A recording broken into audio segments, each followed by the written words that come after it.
This is crazy. El Michelle, you want to tell the folks what we're looking at here? Ice shelves. And not as big as what they were, but... Can you explain what that means? Like when the wind causes the ice to shove and you're in the middle of the road. Well, there's not much road. That's what's creepy about this. Is that we're just driving on this little strip of land out into, what, the Bay of Lake Michigan here? Yeah. Look at, there's people out on the water. I'm not going for a walk out there. Sure. Yeah, even though we did see a buffalo walk across a lake back at the new zoo. No.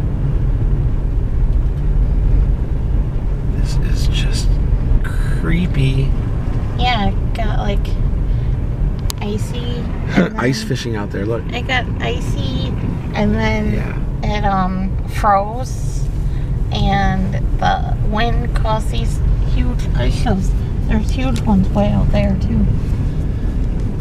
I don't know how to get way over there. Well, I'm gonna park and we'll go around and take a look. That's crazy.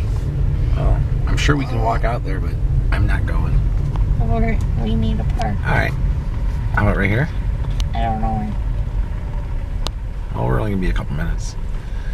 But dang, look at that. You're not over for anything. Alright. Let's get out and check this place.